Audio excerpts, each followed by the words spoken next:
Good morning. Welcome to today's session on tracking the progress achieved at COP27 in Sharm el-Sheikh. I am honored. My name is Roula Majdalani. I am honored to moderate today's session of the ANND, and I have two distinguished panelists. Mr. Habib Maalouf, who is a leading journalist and writer who has been doing work on, who has been tracking developments on climate change, sustainable development, and many global agendas, and looking at their implications on the Arab region. I'm also honored to have with us Dr. Yoke Ling Chee, who is a specialist of climate change and has been tracking multilateral negotiations, and recently has been also following up on what the G20 has been, the progress of negotiation of the G20 group and how they have addressed climate change issues. So we're very honored to have our distinguished guests with us. And I will be, as you know, the issues are still in progress. There have been, this has been a very ambitious COP process, COP27. It is the first time it is held in Egypt, in our region, the Arab region, and well, second time after Qatar, maybe COP18. And we would like to take a first-hand feedback of what has been achieved so far, what are our expectations, and what do we see coming out of the COP process. As you know, I'll be asking the same question to both Habib and Ms. Ling. COP27 has been dubbed a number of things, as an Africa COP, as an implementation COP, as a COP that balances out between adaptation and mitigation. To what extent do you feel that these objectives have been met? So let me start with Ms. Ling. Thank you very much, Roula, and thank you so much for AND doing this series. I think it's been very useful and informative. First of all, I am not in Sharm el-Sheikh, this COP, but my colleagues are there, led by Mina Rahman, who's our climate coordinator, and our TWN team works really closely with more than 35 developing countries, including many from the Arab group. And also the small group, small countries, also China and India. So we are working with a group of like-minded developing countries, which form also a very important part of the group of 77 in China. I emphasize this because the solidarity of developing countries is absolutely crucial if we want to make implementation a reality, and it has been very, very hard. So my colleagues who are there, are doing a lot of daily reports, working with civil society groups demanding climate justice and equity. And I will share the link to all the updates that we are producing. I would say at the moment, it is not looking good. It is the same story at every COP. It's almost like a battle to keep the legally binding treaty of the UN Framework Convention on Climate Change, the UNFCCC, and of course it's the Paris Agreement, which took about 6 years of really difficult negotiations to be an implementation agreement. Now these two agreements are a package, and what we see happening is that means of implementation, especially finance and the transfer of clean technology, again and again, failure of promises to be made. So we are seeing that happen actually right now in Sharm el-Sheikh as well. So I would say that we fought successfully to put mitigation and adaptation on the same level on the paper, but implementation is not there because of the lack of means of implementation. And we can go a bit later to also loss and damage, which is also a big battle. One, because the group of 7 in China stayed together, and we have the third pillar of loss and damage. And what we see in Pakistan recently shows us that we're not talking about theoretical climate impact. It's real, and the most suffering is happening in the south. I'll stop there, and we can carry on. Thank you, Yoke. I'll be coming back to you on the loss and damage issue. Let me now turn to Habib Maalouf. Habib, COP. Habib, COP 27.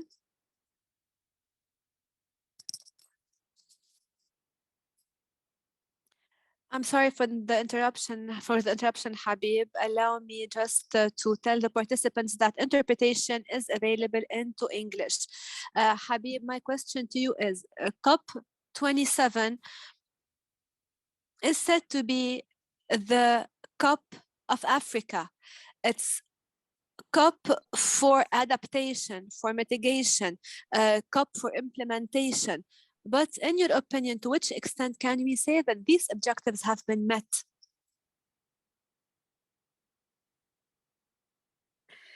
Today is the last day of COP, and based on the draft framework, after Glasgow, this is how we started calling them. So not the final communique or declaration, we have now a framework, but I think that based on everything that I have witnessed, we haven't made any progress, if I could say so.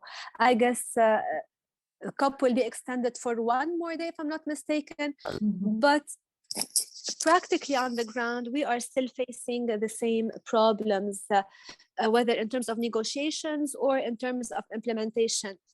Ever since the first framework convention was ratified, we've been witnessing a gap between theory and practice, between commitments and action, between our commitments, the commitments of countries, and practical steps.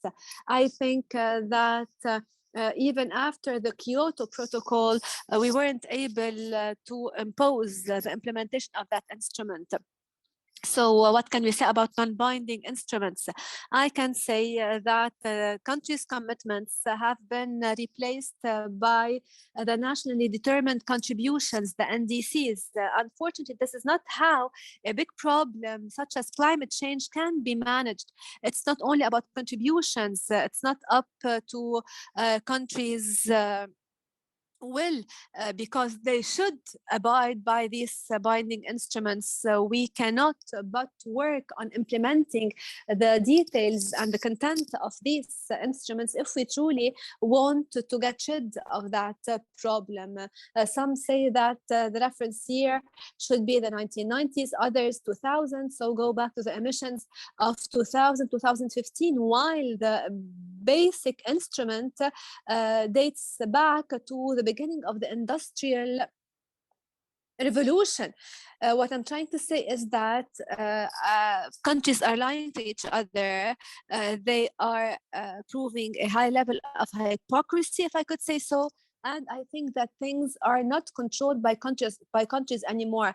We cannot say that we haven't started witnessing climate-induced catastrophes, because we are witnessing the repercussions of climate change. We have disasters, natural disasters that we are witnessing in our countries, and now we need to deal with these natural disasters. The only achievement of this COP is that loss and damage is now on the agenda. So at least loss and damage is on the agenda, but no other achievement was made, in my opinion. Great. Regarding loss and damage, since you mentioned loss and damage, as you just said, loss and damage was put on the agenda, but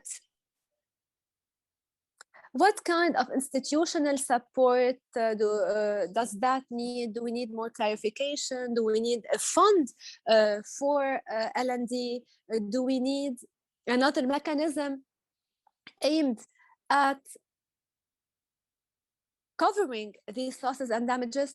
So in your opinion, to which extent is this very important topic on the agenda So to which extent can this be achieved? And what do we need to implement that objective? Let us be optimistic. See if we can do some breakthroughs, at least open at least a small window in this tunnel to start at least working on loss and damage. Whether developing countries, G77, China, what can these countries do? What can these countries do? I think that the only optimistic thing is that loss and damage figured for the first time, I can say, on the agenda. But besides that, we're seeing procrastination because the fund is not being created. No one identified clearly all the losses, all the damages, who should get compensated. They talked about the historical responsibility. Fine, but who should be assuming that historical responsibility? Those countries that emit the most, that should pay compensation, if we could say so, for the most vulnerable, that are the most affected. How exactly? What's the year that this should be used as a reference year? So what country is the one that is emitting the most? Who should pay the most? So polluters should be paying fine, but who is polluting more, the US or China? Which scale can we measure loss and damage on? Again, adaptation is different than mitigation, and we know that the costs of both is different. So do we want to resort to mitigation or to adaptation? They used to talk about 75% for the mitigation, 25% for the adaptation, and the developing countries were asking for a 50-50 quota, if I could say so. But unfortunately, we still have nothing in the fund. Based on the Paris Agreement, for example, $100 billion should have been paid. So up until now, we should have $300 billion in this fund, but now we only have 11 in this fund, 11 billion, and the majority of this is all about not grants but debts. So these aren't grants allocated but debts. So this is how countries that are the most vulnerable will be even more vulnerable because they are contracting more debts and they might be unable to pay back these debts. We know what happened in Pakistan, for example, with the floods, and there are hundreds and hundreds of catastrophes and disasters such as those in Pakistan. So we have many losses, many damages. Let me turn to you. Habib has been stressing, okay, there is an opening with putting loss and damage on the agenda, but there is still a long way to go in terms of finding the adequate funding for it. The damages are way beyond what has been happening in terms of the scale and of the damage to address, plus what has been promised for the climate fund.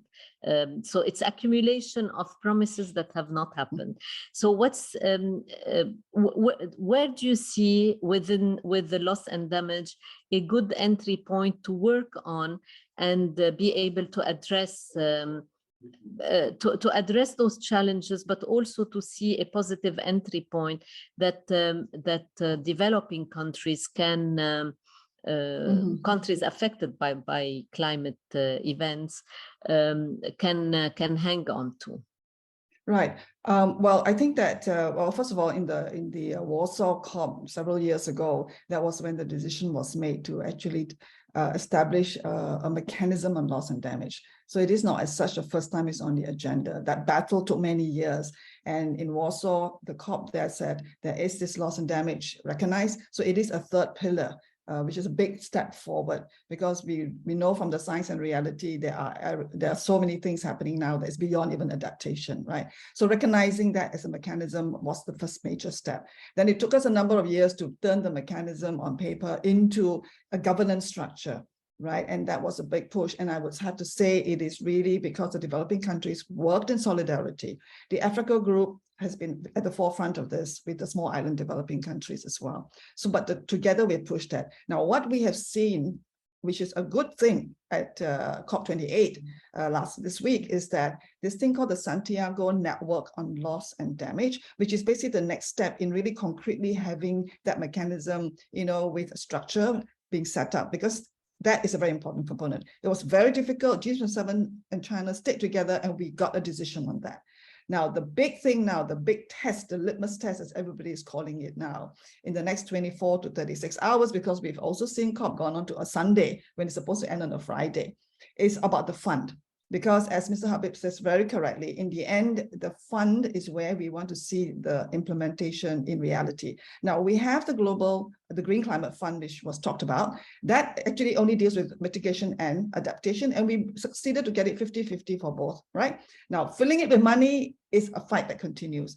We also have an LDC fund for least developed countries. We have an adaptation fund, but not enough money in there. Because the 100 billion a year that was promised from Copenhagen 2009 to, we're supposed to be completed by 2020, every year 100 billion, have been outside these funds. And because the way it was worded, developed countries wanted to have the freedom to sort of say we can give it through bilateral, so they count. So the big fight is, what is climate finance? There's no definition, and we continue to work on that together with our governments. We have to pin down accountability, so you cannot double or triple count. I give to biodiversity, it's got some climate effect, I call it climate financing. So that is also, I would say, difficult, but work that continues. Now, there are three options on the table as of this today on the loss and damage fund. Option one, which is clearly the developing countries' position, is that in COP28, in the next hours, there must be an establishment of the fund, right? The option two is that there will— You mean COP27? 27, yes. Right, yeah. In Sharm. I'll be asking you about 28. Sorry, yeah. So so right now, the fight is on. There are three options on the table, right, today. So option one is to establish the fund by COP27. The second option is to look at different arrangements, including and this will be in 2023, next year, and it will be about having, with a view to establishing a loss and damage fund, with a view to can go on forever. So this will be like pushing it to next year. We'll continue talking about money and arrangements. And then next year, we will talk about maybe how to set up or whether to set up. No, that's not good enough. The third option is no mention of a fund specifically for loss and damage, just to look at different funding arrangements. That could be anything you want to call under the sun. What Mr. Habib has just said, has been going on in the other funds, yeah? So these are the three options. And I think we will see in the next 24 hours where we will land on that. And I think this will be the test of whether this COP27 is going to be a success or failure. Now, I know you're pressing us, Roula, to say, is there any positive sign? When we are fighting not just for the fund, yeah, we are fighting really, as was said by Mr. Habib, the retention of historical responsibility. The legal structure of the climate treaties, Paris Agreement, and the UNFCCC is very clear. It's very clear. There are historical responsibility based on the science from 1900 as a baseline. And with that, the responsibility of what you do, who does what, who does mitigation by obligation, who has to give financial support, who has to actually transfer technology. Those obligations are very clear. And it is true, in Paris Agreement, developed countries turned it around and made it voluntary even for themselves for mitigation. That's a big setback, but we have to continue to fight for historical responsibility, because the other big fight about the fund or any fund is whether it should be the responsibility of the historical emitters and polluters to pay by obligation, and all other countries who can do so can voluntarily contribute on the basis of solidarity South-South. But the developed countries want to say anything to do with money must now be all countries, all parties who can do so must do it as an obligation or voluntary, not voluntary for everybody. So this is a big walking away from equity and from the legal structure. And I think our countries are fighting to keep that, because if we lose that basic principle, we lose all the equity across the whole regime. So whatever fund you set up will also be inequitable. And so I think this is really where the battle is. And they are fighting to keep the integrity of equity at the heart of the treaty. Let me stay with the issue of equity and ask beyond the funding. With loss and damage, it opens also the door for addressing pinpointing responsibilities below the overall aggregate level. How is this feasible, do you think? And given the stalling that have been happening in the process, and also given the fact that with loss and damage under the Paris Agreement, it was much more of, it was blurred under as many other chapters of the Paris Agreement, but that issue was more focused on capacity building and less on defining responsibilities and equity towards specifying countries in that sense. So what's your take on that? You're talking about the sort of 1.5 sort of aggregate, but how to get to the 1.5, right? Now, actually, there is still differentiation. And I think this is why the underlying big battle going on in COP27 is a continuous one, where the developed countries really want to take away common but differentiated responsibilities based on historical responsibility. And they've been throwing this term called common and shared responsibility, really to wipe out their own historical responsibility. And this means that they want to do less, and they point the finger, as we know, to China or India or the bigger developing countries. And I think that is, that's why they're trying to blur. But the blurring is a political blurring that they use in their statements to show, they call for high ambition, but they don't want to fulfill the obligations of finance and technology and real capacity building to really meet the ambition, right? So you hear developed countries talk about 1.5, but they are continuing to use coal. Now, honestly, in the last 2 years since Biden administration came into power, they have actually approved more fossil fuel exploration in the United States than even the Trump administration. And here we talk about, even for Egypt, right now in Egypt, right? We saw these deals in the newspapers, headlines. Egypt is going to get, support and incentives from, United States or Europe to go into renewable energy and all that kind of thing. But Egypt is also asked to export natural gas to Germany and Europe. Now, natural gas is a problem because methane is a primary component of natural gas, and it is even about 20 times more actually global warming impact than carbon dioxide. That's why natural gas is not clean. So it's about coal, oil, and natural gas. So the aggregate you're talking about really is about who uses most of this, really has to cut down on the consumption. And that transition to renewable is what we all asked to do, but the North continues to even use more fossil fuels. We see that happening across since Ukraine, right? So this is the hypocrisy. I think I agree with Mr. Habib. There is hypocrisy, right? حبيب خليني بالنقطة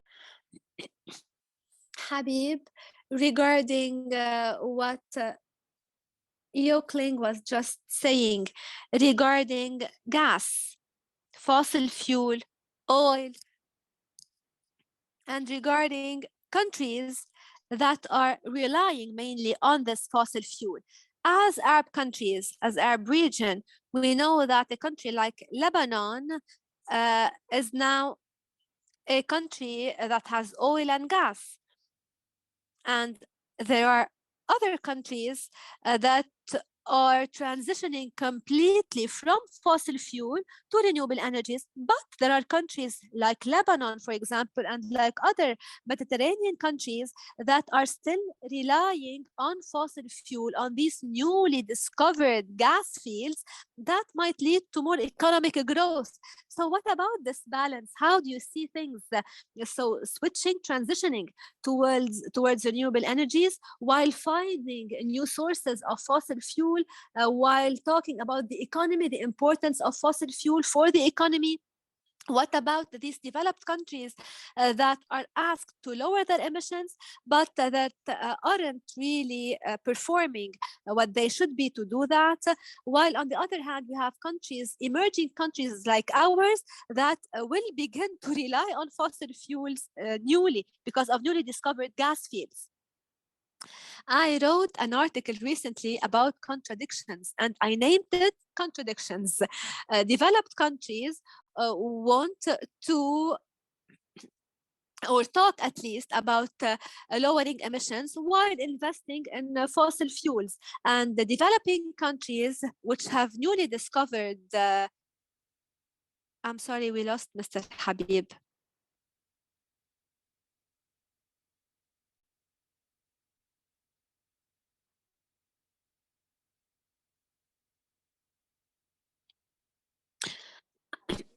I guess that we have lost Mr. Habib. I don't know if he's back. Your screen froze. We couldn't hear you for quite some time. Can you please repeat, Mr. Habib? I was telling you about the contradictions.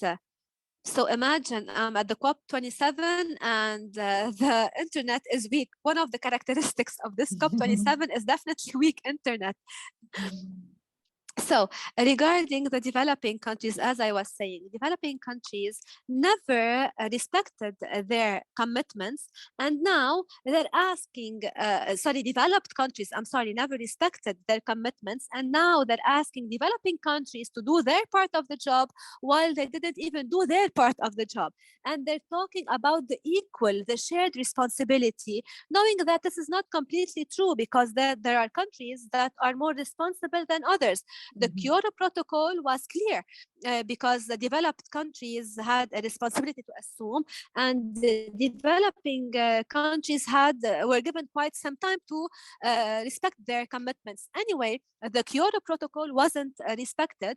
Developed countries are not respecting their commitments, and even after that, in the Paris Agreement, we started talking about everyone participating in lowering the emissions, while the developed countries themselves did not do their part of the job. They did not commit to their responsibilities. They did not even work on their developing technologies, and instead of working, if we could say so, on developing eco-friendly technology, they relied on the obsolete technology, on fossil fuel. We lost Mr. Habib again.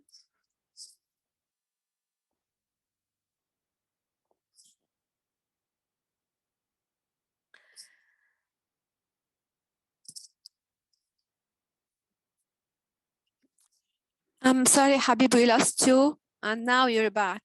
I'm sorry for my very poor internet connection, Habib says. So again, this is the summit of contradictions. This is why I wrote an article about contradictions.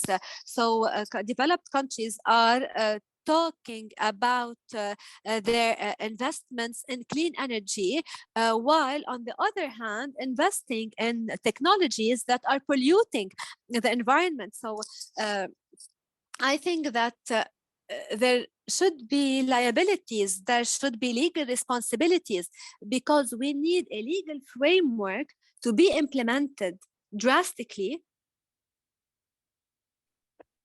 We lost you again, Habib. Okay, let me turn to Yoke Ling. Yoke, let's take another goal where that is of high relevance to developing country, and that should bring adaptation and mitigation on a par. The global goal on adaptation. Now, with global goal on mitigation, it makes things easy in a way to measure it, because what you cannot measure, you cannot support, or that's the excuse at least given. How is progress on the global goal on adaptation? Where do you see a breakthrough from that perspective? Yeah, well, basically, we have at the moment, as of, a couple of hours ago, there are 14 draft decisions that are still very controversial, including the fund. There are about 9 agreed on some more simple things. And there are 8 clean techs. Clean techs, as you know, they've been negotiating, and now the ministers' level of trying to find solutions. So clean in the sense that this in the small facilitation groups, they have agreed. And one of them is adaptation goal. And this has gone, but this will come back to the plenary. So it's not been sort of agreed yet, but it's so-called clean. All the brackets which indicate no consensus are removed. So I think it looks like there could be some achievement in getting a global goal on adaptation. And the G7 and China has been very, very one voice in reaching that. So we will actually have to see. This could be something that could come. But again, I think that, while we get frustrated over the lack of means of implementation, especially finance, we have to nevertheless realize that each fight and each achievement is part of the implementation. Because I want to emphasize what Mr. Habib was saying, that without a legal framework, then everything is voluntary. Then what's the point? Then we'll never do the things that need to be done for the scale of climate change. So to maintaining the legal structure of the UNFCCC and its Paris Agreement is crucial. And what the developed countries are trying to do is really to rewrite the Paris Agreement, which they don't like because of the equity component. And also they would love to just see the UNFCCC Mother Convention disappear, because that rooted in that is historical responsibility and equity, common but differentiated responsibilities. And that is so clear. There's nothing unclear about the division of responsibilities. Now, this doesn't mean developing countries don't have any obligations. Our fundamental obligations in that treaty more than 30 years ago was really to not go the same unsustainable pathway of fossil fuel-based economies. And it was a very difficult commitment to make. And understanding that, it meant there must be international cooperation. And I think the reason that we have these contradictions that Mr. Habib raised that's the reality. For example, we just had a press conference of civil society about a couple of hours ago, and Mohammed Adal from the Power Shift Africa, he's from Kenya, he said, we still, and we all know this number, right? We have 650 million Africans who have no access to energy. The African continent, in big part, can have that option to leapfrog into renewable energies and not have to go into fossil fuels. But there's so much incentive from the developed countries to really treat natural gas as not a problem. So you see that it's good. India pushed for it. It happened in Glasgow. So we have some language around phasing down coal, unabated coal power, but we don't see oil, we don't see natural gas. Natural gas is going up, up, up, up. And African countries are told, yes, go to renewable, but how are we going to do that? A few million and promises here and there will not make it. This is structural change.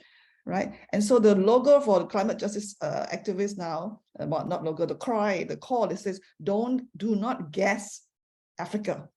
Right. But we have this option to go. And there is a whole continental plan at the level of the highest of the political acceptance in the African continent to go renewable. It's a very, very detailed structural plan, but it needs implementation and it needs the North to do its part.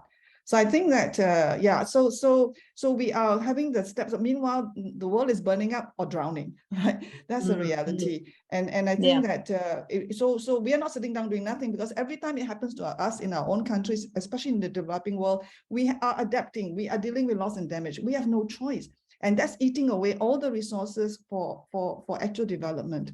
And it is true. I think I also want to emphasize what Mr. Habib raised. A lot of the so-called climate financing, even to the poorest countries, have been in the form of loans. And now in this whole debate on financing going on every year in these COPs, including this week and tonight and tomorrow, they are saying, have the sources which are innovative, come from private sector. It is very irresponsible. And it is hypocritical, because United States with the US dollar can print money. It is the biggest debtor in the world, but its currency allows it to just print money, and the rest of us go into bankruptcy from climate change and from economic bankruptcy. So I think that's it's an emergency. It is really, really serious. And I think that urgency has actually come out quite strongly in this COP27. And I have to say the Egyptian presidency, has really navigated these very difficult negotiations, and the ministers are working very hard, but it will be 90% of the battle is to keep the integrity of the legal, treaties of the climate change intact and not be undermined again and again by the developed countries and the industries. Yeah. Definitely, there is so much still to be done. But on the funding, there has to be, I mean, we know that the funding cannot come from the countries alone, from the developed countries, it will not come. But and I do realize the importance of maintaining the common but differentiated responsibility, even if and keeping the pressure up. But what would be your take on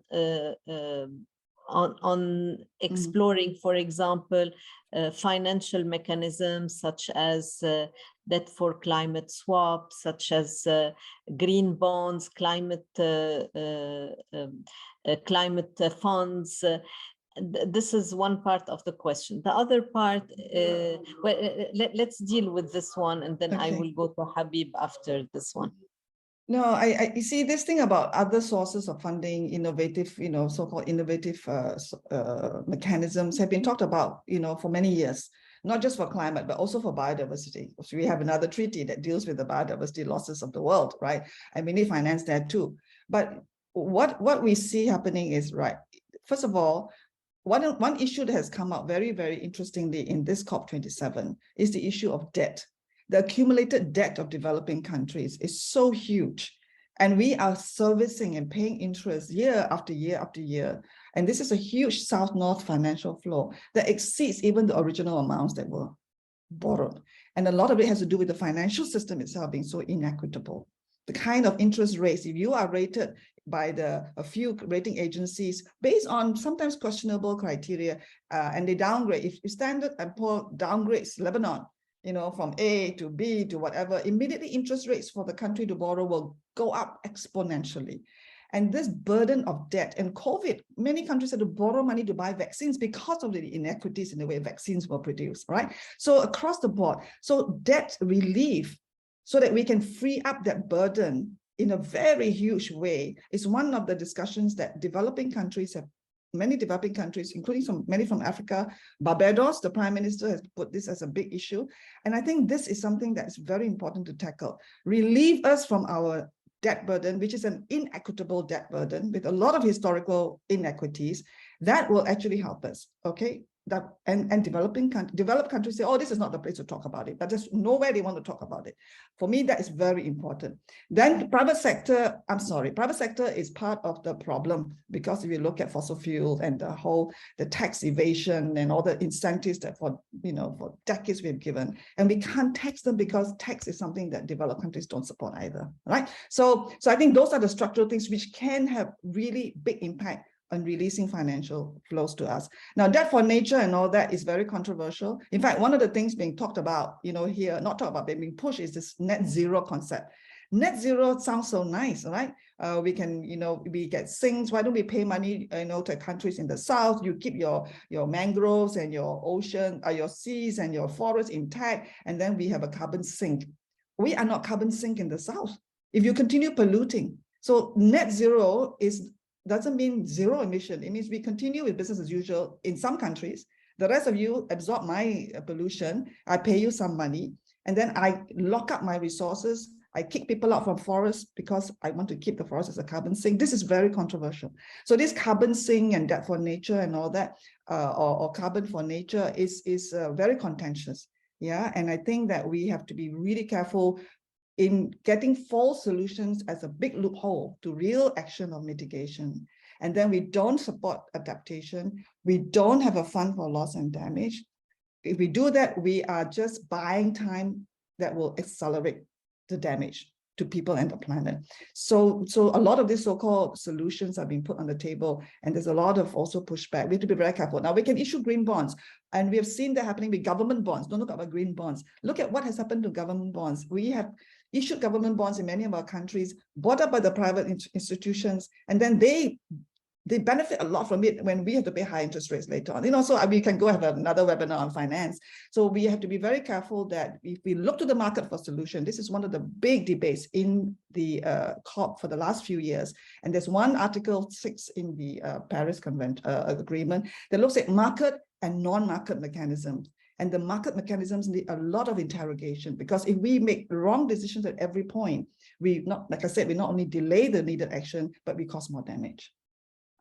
Okay, let me pose that question in a different way to Habib. Habib,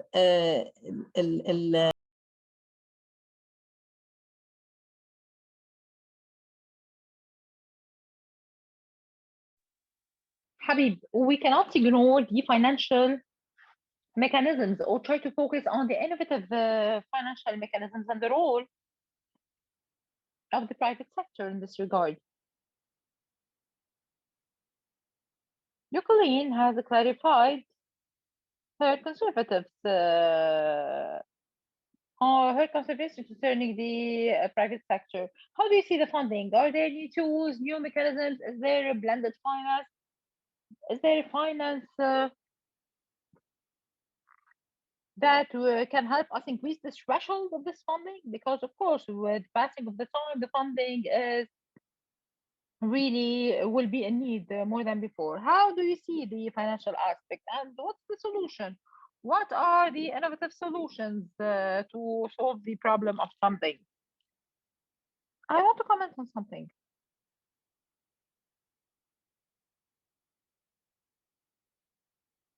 Habib, we couldn't hear you. Apparently, you have a technical problem.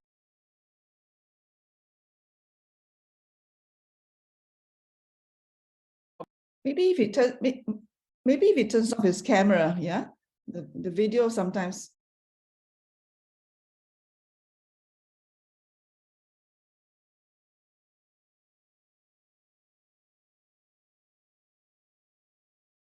Habib, please turn off the camera.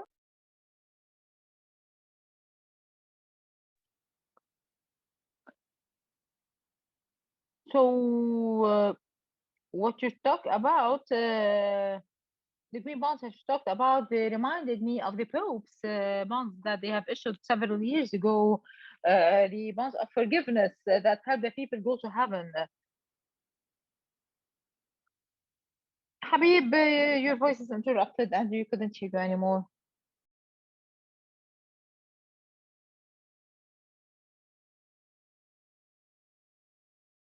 So it reminds me of the forgiveness issued by the popes. They used to sell it to the people so that they will, the people can go to heaven after they pass away. So this is a huge lie when it comes to climate change. And I think the issue of funding also is a huge lie.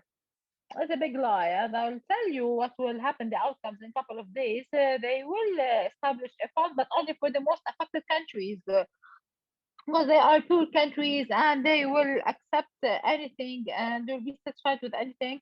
And they will say, the major countries, that they have paid. This is not the solution. The solution is to work on the economic market. And we're not waiting for the companies to grant and to donate. In fact, the main problem is because of these companies.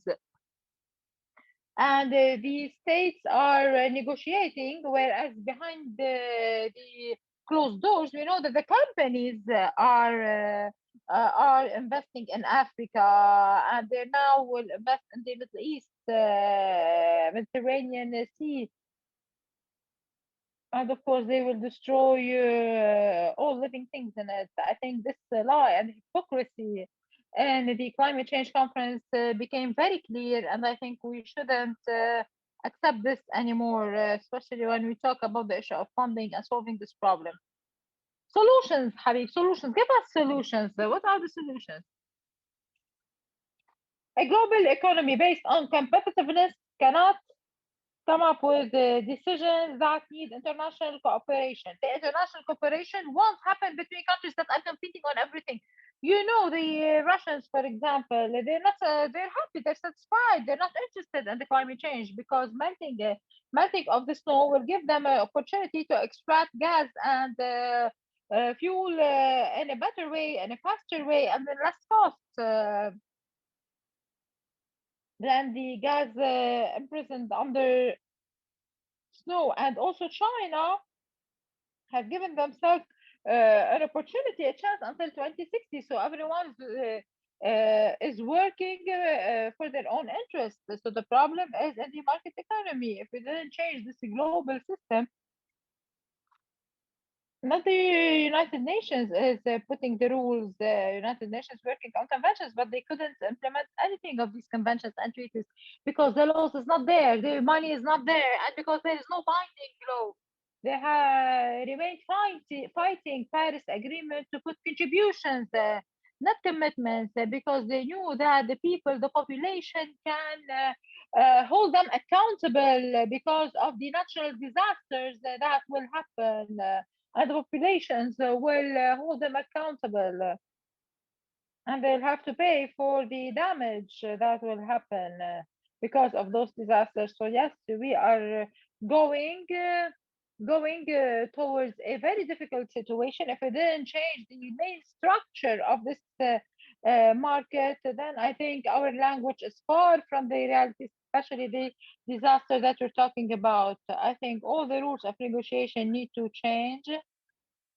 We shouldn't talk about the contributions. We need to talk about how to change the global economy that is controlling and competing with everything. Now they are working on the technology.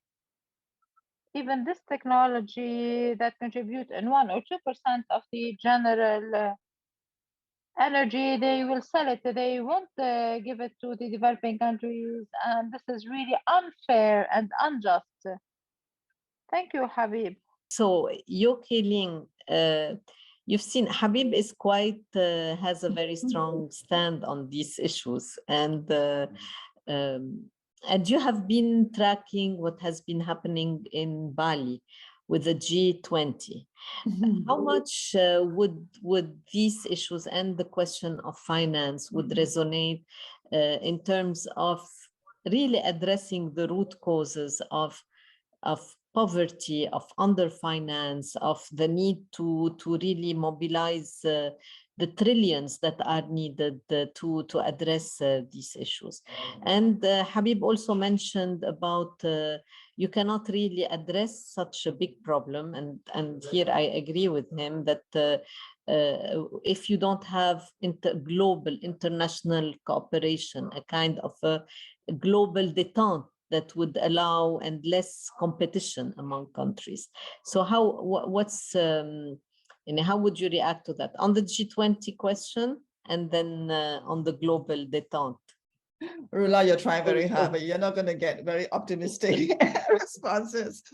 Yeah, well, you know what? I would like to but I agree with you. I mean, no, I agree. I think we need to be very, very clear-headed, and I think what Habib talked about in terms of the structural injustices, the structural barriers. If we don't change that structural basic approach of competition, whoever, and it's not even fair competition, it's bullying, it's, who sets the rules, you first come, first get. I think that kind of, this is what the system is at the global level, and it translates into the national, right? And I think that's really not the way to go for not just climate change. Climate change is not an environmental problem, it's an environmental consequence of the basic economic model that is completely wrong. We all know that. How not to be so overwhelmed that we sort of give up and just sort of say, do I die from, hunger because I got no money, or do I die from, flooding because of climate change? So I think we need to chip away already. And that's why we're all doing what we do in our different ways. And it's great to have journalists who will write about those issues the way Habib does. I think we have too often, reporting, I don't even call it journalism, that's so superficial. It never gets to the root causes of where the problems are. Now, the G20, why do we expect the G20 to come up with anything better? Because the key players there, I mean, really it's the G7, because, Russia was kicked out of G8, and Russia didn't go to Bali because, this whole thing with Ukraine. I mean, I was involved in some of the work with our colleagues in Indonesia, and every time, they had all these different meetings of government in the G20, and it was all virtual for a while. Every time, Russia wants to speak, everybody turns off their camera, and then when in face-to-face meeting, when Russia comes in, all the developed country delegates walk out, So, I mean, that geopolitical plus all kinds of tensions, there's China, the US, all those play out in the G20 as well. And so you see the G7 of the G20 go to Sharm el-Sheikh and they try to destroy the climate treaties, right? And Paris Agreement, they wanted it. They were the ones who wanted it. And they wanted a climate treaty that would replace the UNFCCC. That was the plan. Kyoto Protocol was killed off. We called it ICU for a while because, sort of like neither here nor there, but it was still there. But now they've killed it, right? And they try to use the Paris Agreement. They failed. They failed because the G7 and China and the developing countries and Africa played a key role together with other like-minded countries to keep the integrity of the law, of the principle of equity, right? And CBDR. And I think that's important for us to remember, because in the G20 declaration that came out, it's very interesting because that same G7, you get some sort of more, it looks at this, like, for example, they say they actually they kind of reaffirm the principle of common but differentiated responsibilities and respective capabilities and how climate action is going on in Sharm el-Sheikh, should reflect CBDR. Now, you couldn't get the G7 countries to say that, right, in Egypt. But why do you have that in the declaration? Because of China and India and South Africa and all the other countries. So then you go down to all the paragraphs, wherever they talk about climate change is recalling Glasgow and, and this and that, NDCs, voluntary. So they just sort of, there's no commitment. There's no new commitment at all in terms of not just money, but also, breaking some making some decisions and agreeing on things. So, and then when we see them turn up in Egypt, those same countries are showing their real colors. They can go to the press conferences, to the media, they can in the corridor talk about 1.5 degrees is so important, ambition. They want all of us to have equal responsibility. How do you expect a poor country to contribute to 1.5 when they don't even emit that much? Some of them still don't emit, don't produce so much carbon dioxide, right? And so they talk about 1.5, but they want to kill equity, remove it from every document. So in the G20 declaration, I would say there is a lot of pushing us again to the private sector. One interesting thing is about, which we hadn't talked about, is the special drawing rights in the IMF. When the big campaigns of civil society and some countries have pushed and this decision that there will be this hundreds of billions of SDR, now that is really important financing. But of course, it is divided, as we all know, according to your share of the IMF. So the richest countries who don't need the money actually get the largest share of the SDR. Now, so the G20 declaration talks about how they welcome the pledges by the G20 members to voluntarily channel some of their SDR allocation to different types, from debt to this, including climate, as one of a long list. Now, many of us in the climate work have been saying, if you are sincere and you talk about, oh, I have no money, blah, blah, blah, blah, which of course they have, then why don't they just donate without conditions their portion of the SDR into the Green Climate Fund, for example? And then overnight, you will have hundreds of billions of dollars, or at least tens of billions beyond the 11 that we have there, right? So it's not that there is no money, there is money. Now, so one is there is public money. I'm sorry, if you look at Ukraine war, right? Look at the billions that went in so quickly without any question. Look at the way wars are launched. It's so much money is involved across. There are many wars, including many in the African continent, right? And in the MENA region from external sources. So it's not that there's no money.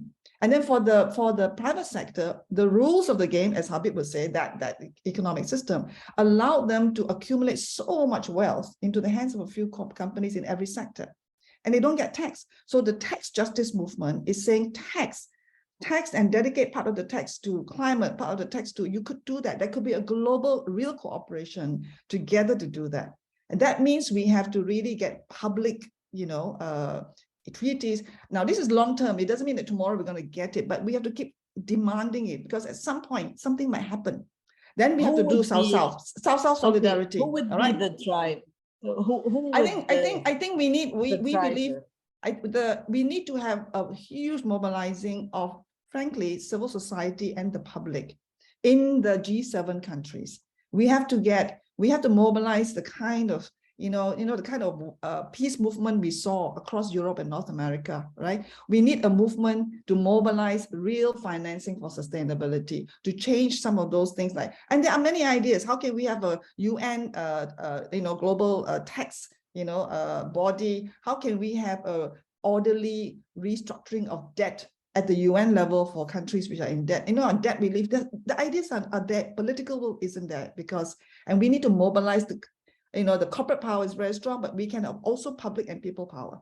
And I think we need to get not just the South speaking out, but also we need to get the public of the North. And this is what we sitting around in this webinar and others, we are part of that responsibility.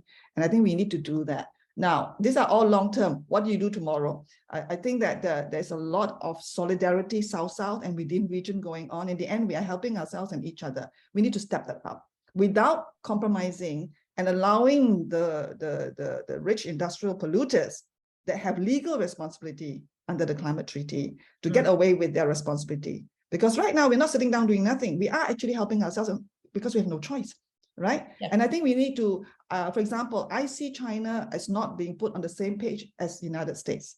Yeah. Right.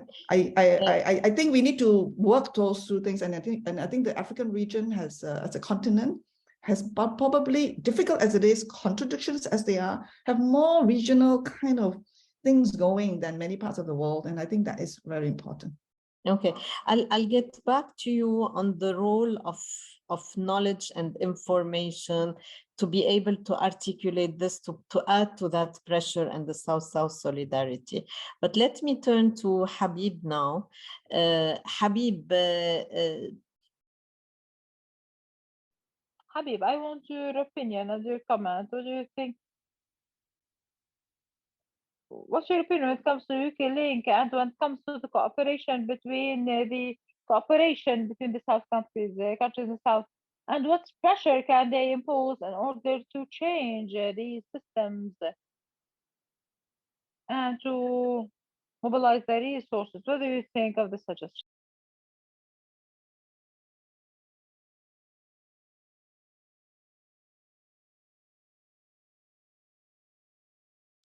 I'll have to conclude because I have other commitments. What I want to talk about is that we need, within all the disasters that we are facing, we need a new civilization system, a new civilization models. These systems have already produced the disasters that we have seen, and now it's useless to negotiate between each other.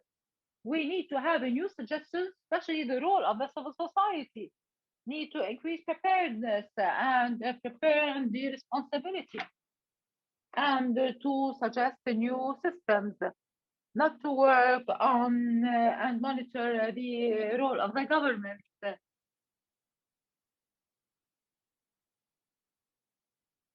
We need to work on a new civilization, starting from a new philosophy, new ethics, a new economic systems, a new economic models, cooperation between countries.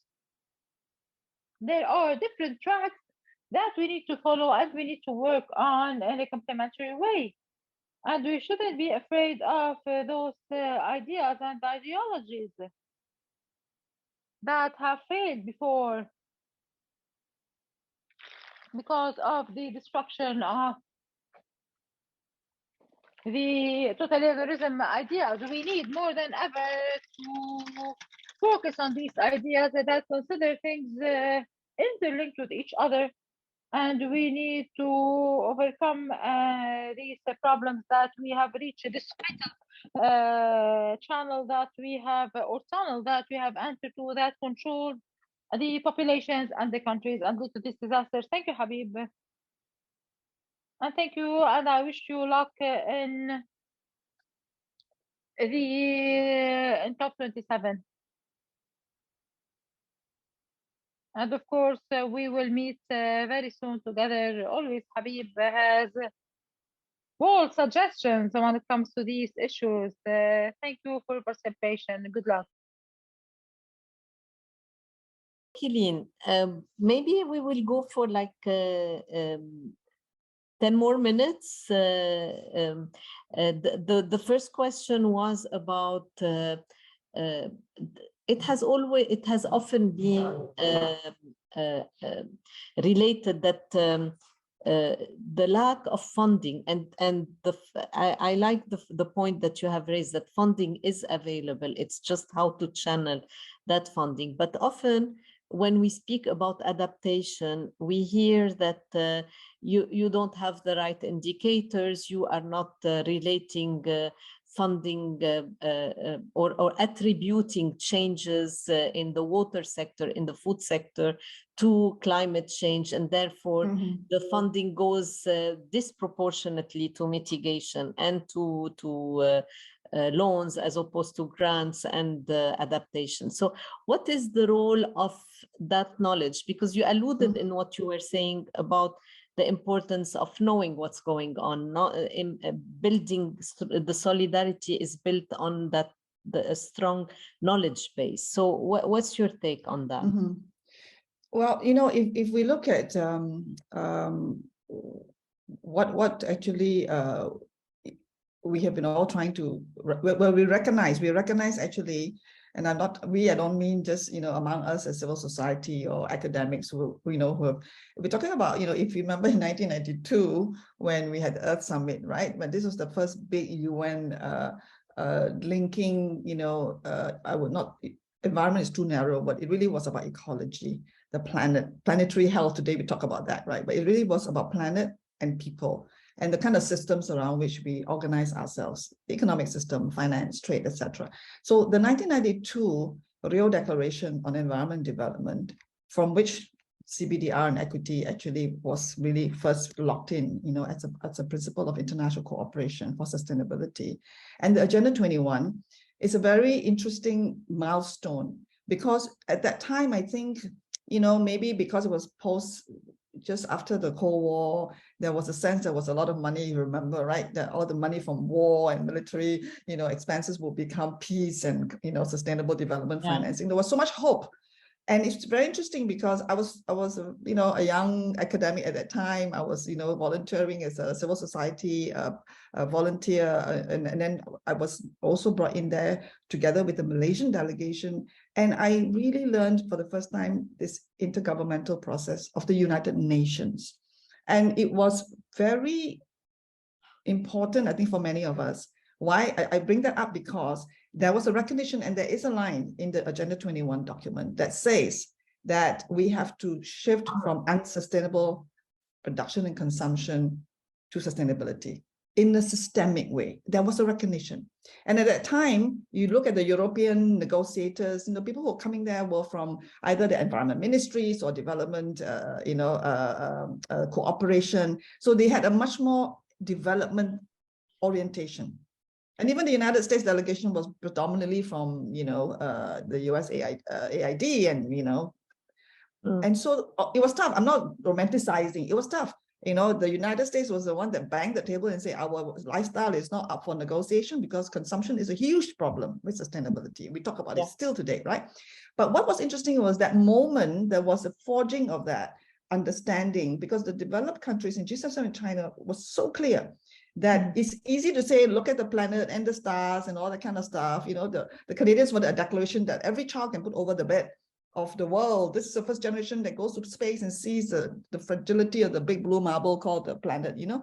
But our developing countries' chief negotiators said, there are many, many, many millions of children in the South who do not have a bed over which to hang any beautiful decoration, because we have poverty we are still trying to overcome, right? So I think that conversation in international cooperation terms was a very important, it was a real dialogue. And I think that's why we could get and from there, parallel, we got the climate treaty and the biodiversity treaty, things like that. Now, I think that, I go back to that because that's why we have hope. Because since then, you know, it has become very selfish and corporatized. But we mustn't give up. I don't give up on the UN. The UN is also a victim, right? And many of our friends here have been. So I think we need to go back. We cannot give up the UN. We cannot give up multilateralism. So knowledge. So the solution is not just about, you know, the problem with this whole northern sort of, you know, making it just about mitigation and then narrowing mitigation is because the climate action will have to be, how do we grow our food? How do we do our water management, our forest management, all the things we wanted to do for sustainability? If we had done all that right, our climate mitigation and adaptation would have happened, right? So today we have, outside of the negotiations, we have movements around, renewable energy, farm agroecology, and the role of small farmers, rehabilitation of lands. How do we conserve forests, but not just be, conservation, but so the solutions are on the ground. Now, indicators cannot be from the top. So back to indicators or whatever, all the work on indicators for sustainable development, SDGs, have failed because they try to have a set of indicators that everybody can use. No, we must work from the ground because indicators are very local. But SDGs are an improvement on the MDGs. Definitely. Definitely, because MDGs were not negotiated. So I am not cynical about the negotiation. I think we need to inform negotiations with content, with reality, with ideas, not just academic, but good practices and the political framework that need to recognize equity so that we can have global policies, change those things. All those changes, we need transformation, but they won't happen. No, tsunamis can come and wipe out, but building the thing is hard. But I don't think we want to give up. I think we need to bring scholarship and research from academia, from activists, from government, from the UN system. And we need like-minded coalitions. We need to make our voices louder. And we need to be in those intergovernmental spaces. Great. I love this. The final question, and if you can be brief, Yoke, it's fascinating talking to you, really. But I just want to, I am on my way to catch a plane, actually. Okay. In the lobby don't miss your plane. In the lobby of the hotel to get that. One final thing, moving on to COP28. What do you think the Egyptian presidency should be working on so that we see progress, so that we don't keep on dragging, repeating the same thing? And if you can be brief on that, I would sure. Yeah. Well, as you know, the next COP is going to be hosted by the United Arab Emirates. So it is in your region, right? So I think that's very significant because the Arab group is very, very vocal and active and coordinated, and together with the Africa group and in the G77. So I think that level of coordination, and across all the different groupings, you have the like-minded developing country grouping.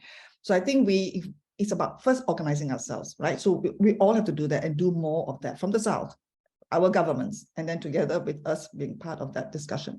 I think the Egyptian presidency, as we say so far, we have seen so many disastrous presidencies, politicized or, not knowing how to manage all these difficulties. The Egyptian presidency did a lot of work throughout the year, really, and everybody respects them from what I understand from my colleagues who are there. It's fair-handed, it doesn't try, it's really people, it's actually making it possible to reach some difficult decisions, right? So moving forward, it doesn't end, of course, here. They are going to be the presidency till the next. So continuing that, the spirit and the integrity as parties to safeguard the treaty principles and the commitments and the obligations and the clarity. Because this, for example, vulnerable countries is not just naming, small island developing countries and least developed, and then we all fight among ourselves. There is a very clear definition in the UNFCCC about vulnerable countries. It is about geographical realities, mountains, oceans, or whatever. So it is not based on political categories of countries, but based on your geographical realities. And that's how we should be treating it. So we have to know the treaties well. We have to make sure that the presidency has its own capacity, because we have seen certain presidencies held by small countries where the developed countries send in their experts and all that, so that the secretariat support for the presidency is from the north. Unfortunately, we've seen that happen, right? We think that not in Egypt. Not in Egypt. Oh, no, not in Egypt. Definitely, the independence of Egypt is well known in the multilateral space. Exactly. And I think that we need to make sure that we support as parties, right? In a very transparent manner with substance, that the UAE will also get that support. And I think that that will be something to look forward to. And Egypt will continue to play a very, very key role between now Yeah, next and year. they have shown in this present negotiation a lot of integrity from where Yes. their position has been Yes. over the past 20 years Yes. and in the present presidency. Absolutely. Without And trust, nobody yes. will listen to you. And navigating, you know, as a developing country, and Egypt is very vocal on many of the things we talk about. Yeah. And in the presidency position, you are not neutral, but you want to facilitate, because, you know, sometimes presidencies also get a bit confused about their role. You know? Right. That's very true. Yoke, Ling, it's been a real pleasure talking to you, and I want to thank you, and I want to thank Habib, who went on to follow up on further negotiations, and definitely I want to thank Faiza and the whole team, and Ziad in the ANND. I really look forward to more engagement from this sort, and also having you in the region, Yoke, Ling. You should come more often, and I would love to come and work with different stakeholders and explain these very important issues. So thank you very much. Thank you, and it's lovely to meet you. Lovely to meet you too. Thank you. Have a very good day. Bye-bye. Bye.